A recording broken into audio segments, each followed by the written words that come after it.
Hello everyone, good evening and welcome to another Home of TSL episode. And today, as you can see, you're not going to be having the normal format. I am not Bamiji Ojo. And today what we are going to be bringing to you guys is going to be an F1 special in preparation of the season that is yet to come. You know, there are so many talking points and so many things that we have to discuss. And so just stay tuned with me and my panelists as I have two very fantastic analysts here with me. And then to my left, I have Emmanuel. And so, Emmanuel, how has your week been and how are you looking forward to this new season? My week has been, well, it's been a lot happening, but you know what? We'll be alright. As for looking forward to the season, well, we'll probably get into that later, but from a neutral fan point of view, I don't think it's going to be any different than last year. And obviously there are a lot of things that happen in the background, so I'm looking more forward to next year. We'll get into that later. But yeah, let's see. Testing is in progress as we speak. Tomorrow is the last day. So everyone has had a feel for their cars. So there are some quotes against that as well. So, yeah. No problem, thank you. And to my right, I have Chichi, the amiable Chichi. So Chichi, tell me, how has this week been, especially you being in Nigeria with fuel scarcity and the way the dollar rate is going up and all, but how have you been in general? I have blocked out the dollar rates. I do not know what that is anymore. Thank you very much. God, I refuse to know what it is because if I do at this point, just give up. The week has been, I think, a lot to be honest. A lot of stuff has been happening, but I think I'm looking forward to like next week because like F1 has begun in earnest. Like we're not like waiting for it. It has started. You know, like once testing starts it. We're already in it. Even before testing, we're already getting like the winter beginning. You call it. But yeah, I'm looking forward to everything. And so let's just delve right into it. The biggest shocker we had in this winter break was Hamilton. Nobody saw this coming. Nobody expected this. And now to my guy Emmanuel, who, as far back as I can remember, has been strongly supporting Hamilton and maybe a bit of Mercedes. How did it hit you? Well, there's this thing called the 5 stages of grief. When you breaks up with you, and that was me that day. When the news came up, or when the rumors came up, you know, for the last 7-8 years, it's been a thing of, or for the last 6-7 years, there's been rumors of Hamilton going to Ferrari, and so myself amongst many people just thought it was just one of those things again. Yeah. However, when certain journalists began to say it is confirmed, long parts of time, and like this particular gentleman called Andrew Benson, he joins the BBC. I was like, Fabrizio, when he says it, no, it's the truth. And he was one of the first guys saying it, and I'm like, nah. I still refuse to believe. Nah. And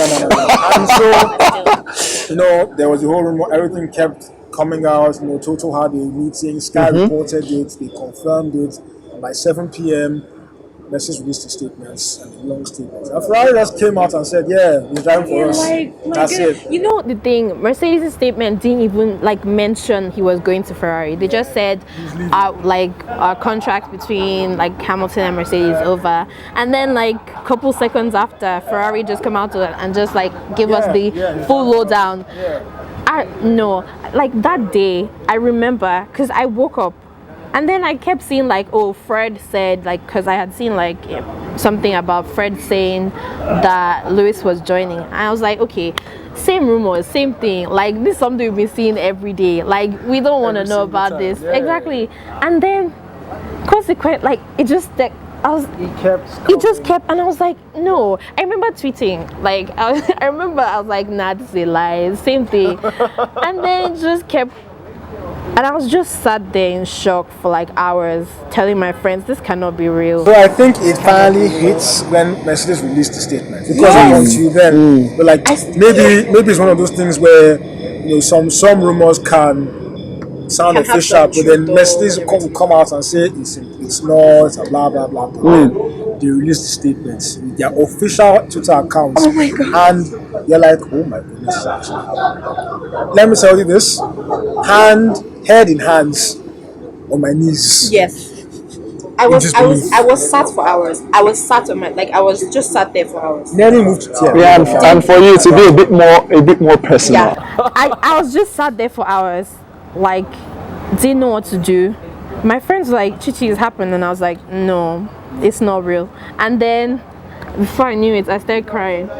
That's like the intensity, and then woke up and I still did not believe it. But then it happened. This is one of the longest driver team pairings we've had. It's a decade. This makes it the 11th year. It's been with Mercedes, the works team for 10, now 11 years. He's been part of the Mercedes family For longer. For longer, from his McLaren this to date, because all his cars have been powered by Mercedes, and he was more or less part of the Mercedes family even before he entered, because even despite McLaren, he was part of the Mercedes, and they still had affiliation with McLaren, and so even to his GP2 days, he's still part of the program. So he's leaving all that and going to basically his ops, his arch nemesis. Because let's be honest, But they're not really his arch nemesis. That's not the funny thing, because Fred was with him in GP2. true, but yeah, that's the TP. That's one man Yeah, against but the whole still- organization. I mean, he may not see it that way, but Ferrari will see that, because let's be honest, since he entered Formula 1, Ferrari haven't won a single thing since then. True. Facts. Like since he started to from F1, the last championship they had was 2007. 2008. I think they won the constructor in 2008. Yeah, they won. Okay. And Hamilton won. It was drivers. Hamilton won drivers. that And he quite won. frankly, he could have and probably should have won the title in 2007. Ferrari haven't won a single thing since then. They haven't. So imagine asking more or less your biggest rival, your enemy, and begging him. I mean, you literally had their CEO on his knees As for in- years, begging this G. Elka "Guy, has been on I his am neck. begging you, please come." Last season, he was following him like a hawk, like literally behind him everywhere. Like that's how bad. Get news of what his contract entails, how much Yeah. nothing. I mean, in the areas of $400 million, his base salary is $100 million. And Yeah. investing in like Investing in his things. other projects, so he's covered.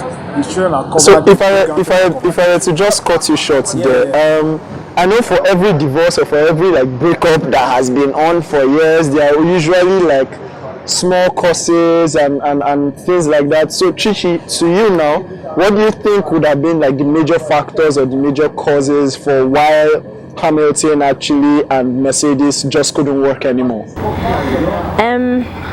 So I think the first thing is Mercedes are slowly moving towards like a time of not having Lewis as a leader in the team, because I mean, frankly, my man is not getting any younger, and it's not a lie. It's a thing of like you get older, everyone's talking about the fact that maybe you deteriorate. I mean, he hasn't. He's been doing good either way, but like I think slowly with them they have to think about that, like that movement into like, okay, he's not the leader at this point. We need a leader. Yeah, exactly.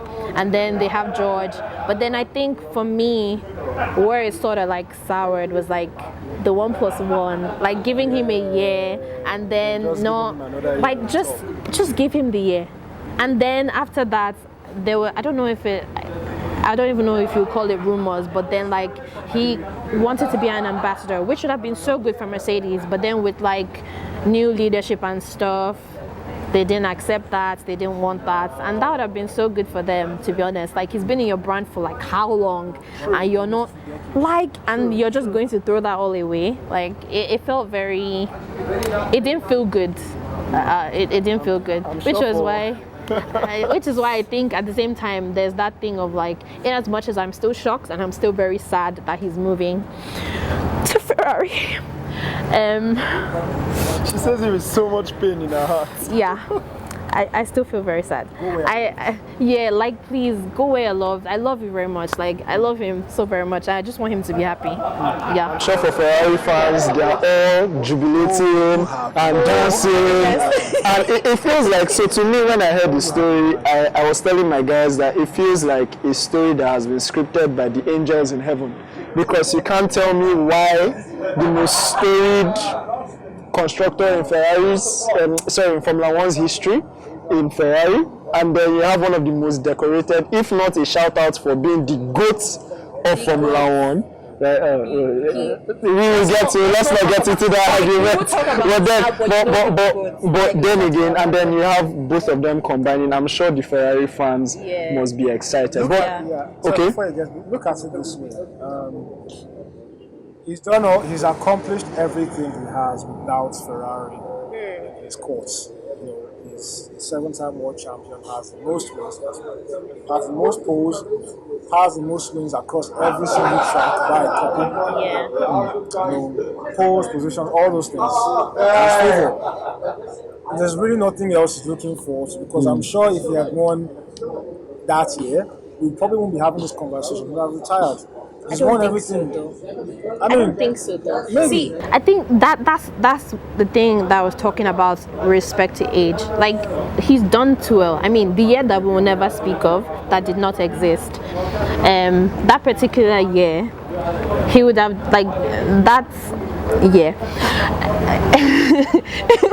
We don't talk about it. We will not talk about that. Let's just the year that shall not be named. Happened in the past. All things have passed away. These all things are now new. Are they new though? Are they really new? Oh yeah, they are new. Anyways, I feel like even if he had gotten that, he would have continued to go for it. I feel like there's that drive in him for it consistently. Like he just wants to be there. Like my man wants to be in this sport. Like people asking him to marry, he doesn't want. He wants to be in Formula One. Like that's his home. Like that's exactly where he wants to be. He doesn't slack in training. He doesn't slack in a lot of things, and it's obvious that he's putting his mind into this. So I feel like even if he had won it, he'll still have kept going. I'm pretty curious what's going to happen in the rest of the grid coming, towards the end of the year, especially knowing that there are a lot of contracts that are going to be up. People like Carlos Sainz, for example, where would Sainz be? We're hearing rumors of Alonso to Mercedes and stuff like that. So moving on from Hamilton to the rest of the grid, Emmanuel, what do you have to say? Let's start off with the fact that for this year, a lot of drivers are going to be trying to advertise themselves. We know that drivers are out of contract, but the sheer amount is a quarter of the grid. Only 5 drivers have their future secured. Please don't mention Lance Stroll. Lance Stroll is always. Only 5 drivers, 4 officially have their future secured. And that's Max Verstappen, Lando Norris, Charles Leclerc, George, and now Lewis. So that's 5. Now there's a 6th person. The reason why his future is secured because that is Now there's going to be mix and match because teams, besides drivers moving here and there, teams have also changed their engine lineup. Take for example, Aston Martin are leaving Mercedes and have signed with Honda for 2026. Sauber have Audi coming up, and Red Bull, for intents purposes, have Ford coming in as well.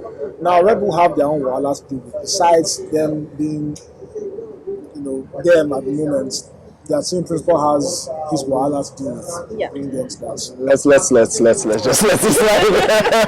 I do say that because their engine partner have said, if you've not seen it, that we would like to see how this investigation ends to make a decision. So depending on how that goes, that's interesting. Red Bull may or may not have an engine supplier for 2026. I mean, they have Red Bull powertrain, which is still Honda. Yes, but like they're building it so that they run it by themselves, which was why even though it was Honda, they didn't put it as Honda was Red True, Bull. very true. Yeah. But that's just, but the thing is, they're building it. The thing is, they built it or they're maintaining it for these set of regulations. Yes. It's a whole new set of regulations for 2026. Yeah. The engine and power unit changes as a whole. And unless you know how they're going to sort out by themselves, they're on their own. I think that's like I'm saying, I think that's why they've made their own like powertrain area, because they want to do it in a sense of okay, after this, as they're leaving, right, then what we've gained or what we've learned, we can then do this ourselves. Now, ourselves is on a quote unquote because then they've signed with Ford in the sense of they're bringing someone else, but the whole point was they gain knowledge enough to do this themselves. But again, themselves is quote unquote. So we'll see, especially with this news of Ford now saying with all of this. So we'll see.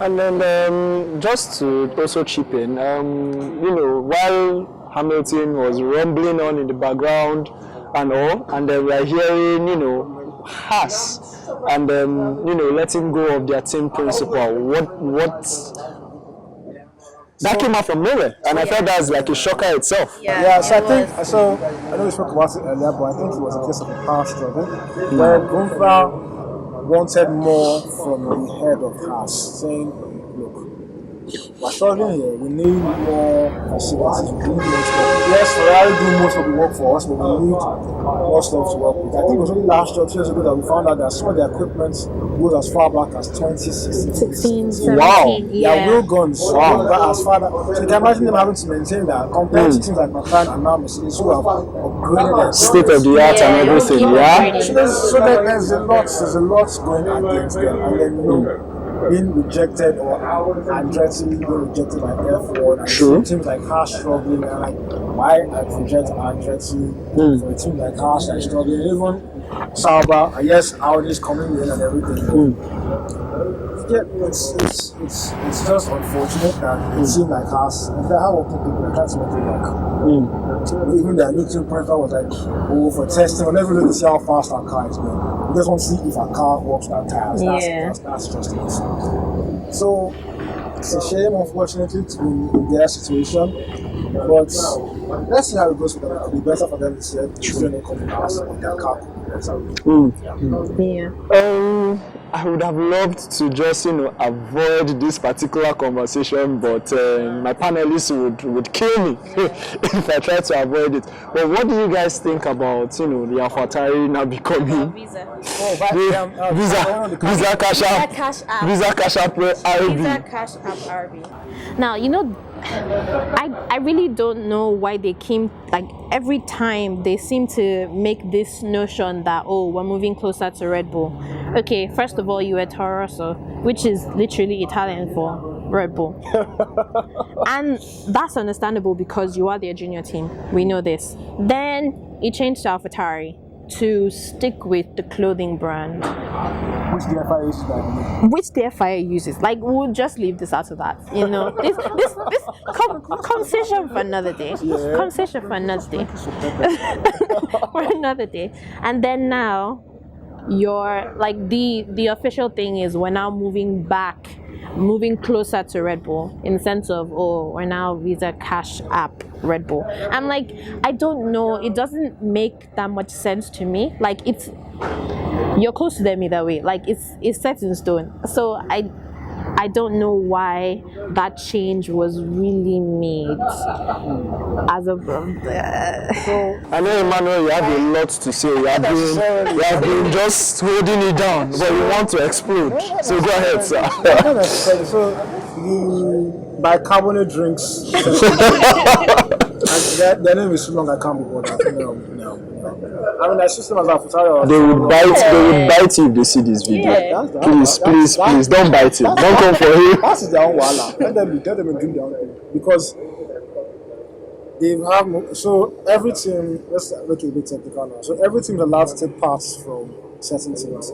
Like how Mercedes with their engine supply Aston Martin their rear suspension and I think gearbox as well. They supply McLaren as well and Williams. Yeah. Same with engines. McLaren and the ECUs for everyone. ECUs for everybody. Yeah, for everyone. But here's my issue now. Yes, they said they want to get closer, but from last year into this year, there's a budget cap. Teams have a budget they're supposed to use. The issue that teams have with this thing, McLaren in particular, is that why do you have two teams that belong to you? McLaren or Red Bull? McLaren talking about Red Bull. Okay, yeah. Exactly. You have two teams on the grid. One more or less influences the decision of the other. You can't tell me Red Bull doesn't influence certain decisions. that you make. Red Bull does not influence RB. Let's just leave it that Does not, do you hear that? Like, listen, like even the name they're giving them. Exactly. Red Bull doesn't influence RB. Like, great. What are we doing here? What's going exactly? on? Talk about confidence, but like we have two teams. You literally have And then we talk about upgrades, car guys will upgrade, and then RB. I'm not going to call them that nonsense. No. Visa Cash App. Visa Cash App. It's very easy. Toro Rosso. You're not lying. Alfa Rosso. Yeah. Alfa Rosso bring a whole new floor to Japan, and they find a chunk of time. Now Japan's race comes towards the end of the season, when most expenses have already been expended, most things have stopped upgrading, and then you bring a whole new floor.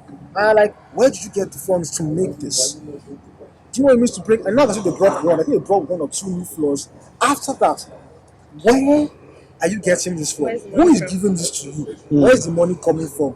Like, and then testing has started, and we will get into that. And then they turn up with a car that looks like the championship winning car from last year. Now a lot of teams copy. Yeah, I was actually going to point that out. A lot of teams copy, and there have been teams that have copied in the past. Yes. The RP20 that look like W10. Exactly. But in their case, and they banned them by the way. Yeah. RP or RB, Racing Point, RP, yes. RP used 3D cameras on W10 to get it, and even if they copied it, they still had to, add their own things here and The there. fizzy and stuff like that. Yeah.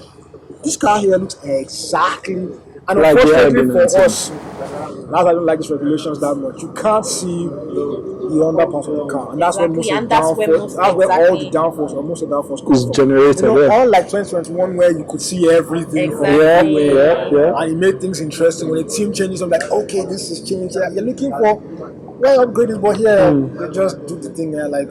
Okay. The only way you can really see the floor is they crash. This is a crash. Paris. Literally. So they crash and they raise it up, and then Paris. some photographer takes a picture. That's the only way.